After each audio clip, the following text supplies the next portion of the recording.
उच्च अभिक्रियाशील धातुएं। यह सक्रियता श्रेणी में सबसे ऊपर स्थित होती हैं, जैसे सोडियम, पोटेशियम और कैल्शियम। इन धातुओं को विद्युत अपघटनी अपचयन द्वारा प्राप्त किया जाता है। जैसे सोडियम को उसके अयस्क जैसे सोडियम क्लोराइड से विद्युत अपघटन द्वारा निष्कासित किया जाता है। इस अभिक्रिया में कैथोड यानी ऋण इलेक्ट्रोड पर धातु अर्थात सोडियम जम जाता है और एनोड यानी कि धन इलेक्ट्रोड पर क्लोरीन गैस मुक्त होती है। चलिए अब हम धातुओं के परिष्करण के बारे में जानते हैं। धातुओं से अपद्रव्य हटाने के लिए सबसे प्रचलित विधि विद्युत अपघटनी परिष्करण है। Copper, zinc, tin, silver, gold, निकल आदि अनेक धातुओं का परिष्करण विद्युत अपघटन द्वारा ही किया जाता है। इस प्रक्रम में अशुद्ध धातु को एनोड अर्थात पॉजिटिव इलेक्ट्रोड और शुद्ध धातु की पतली परत को कैथोड अर्थात नेगेटिव इलेक्ट्रोड बनाया जाता है। उसी धातु के लवण के विलयन का उपयोग विद्युत अपघटय के रूप में होता है। विद्युत अपघटय में से जब विद्युत धारा प्रवाहित की जाती है तब एनोड पर उपस्थित अशुद्ध धातु विद्युत अपघटय में घुल जाता है और उतनी ही मात्रा में शुद्ध धातु विद्युत अपघटय में से कैथोड पर निक्षेपित हो जाती है। अविलय अशुद्धियाँ एनोड की तली पर निक्षेपित हो जाती हैं, जिन्हें हम एनोड पंख कहते हैं। चलिए बच्चों, अब हम संक्षारण के विषय में पढ़ते हैं। संक्षारण के बारे में बच्चों हमने पहले अध्याय में पढ़ा ही है, इसके बारे में आप जानते हैं। जैसे सिल्वर या चांदी को हवा में, वायु में कुछ दिनों तक खुला रखने पर वह काली पड़ जाती है। ऐसा वायु में उपस्थित हाइड्रोजन सल्फाइड के साथ चांदी की अभिक्रिया के कारण बने सिल्वर सल्फाइड की वजह से होता है। सिल्वर सल्फाइड की काली परत चांदी के ऊपर जम जाती है। इसी तरह बच्चों आपने तांबे के बर्तन देखे होंगे।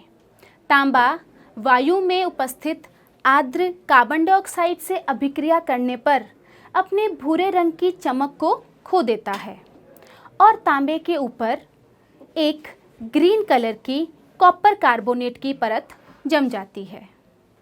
और लोहे के बारे में बच्चों आप सब जानते हैं। लोहा आर्द्र वायु से नमी से अभिक्रिया करके ब्राउन रंग की एक परत बना लेता है अपने ऊपर, जिसे हम लोग कहते हैं जंग लगना या लोहे का संक्षारण होना। तो बच्चों अब हम ये देखते हैं कि लोहे का संक्षारण होने के लिए हमें किन किन परिस्थितियों का ध्यान रखना होता है, या लोहे के संक्षारण के लिए कौन कौन सी परिस्थितियाँ आवश्यक हैं। 3 परख नलियाँ लीजिए और प्रत्येक में स्वच्छ लोहे की 1-2 कील डाल दीजिए। परख नलियों को A, B और C नाम दीजिए। अब परख नली A में थोड़ा जल डालकर कॉर्क से बंद कर दीजिए।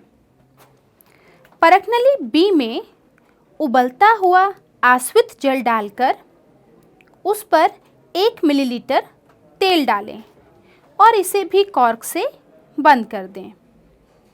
इससे तेल जल पर तैरने लगेगा और वायु को जल में मिक्स होने से रोक देगा। परख नली C में थोड़ा निर्जल कैल्शियम क्लोराइड डालकर उसे कॉर्क से बंद कर दें।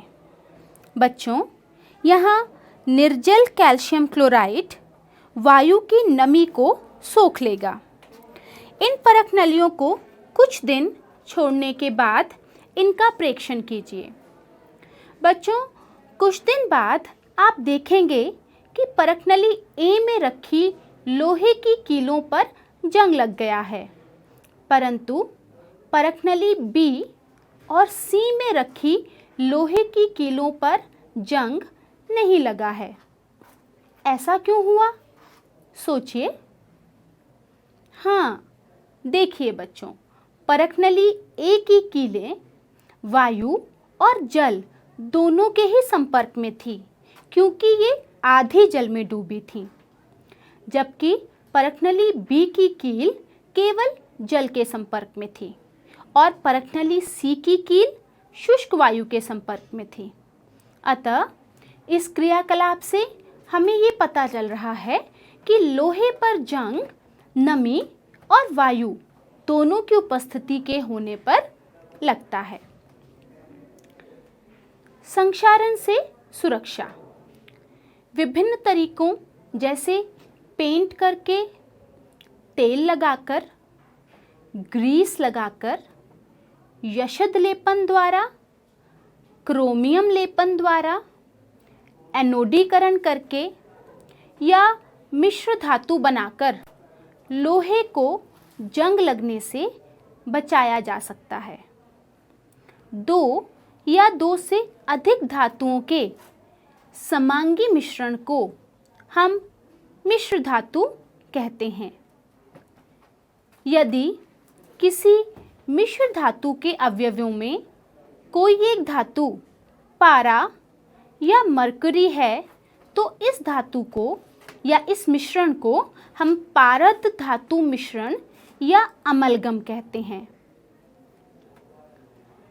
बच्चों, शुद्ध सोना 24 कैरेट का होता है और काफ़ी नरम होता है, इसलिए यह गहने बनाने के लिए उपयुक्त नहीं होता। अतः इसे कठोर बनाने के लिए इसमें चांदी या तांबा मिलाया जाता है। जैसे 22 कैरेट सोने में लगभग 22 भाग शुद्ध सोना और 2 भाग चांदी मिश्रित या तांबा मिश्रित होती है।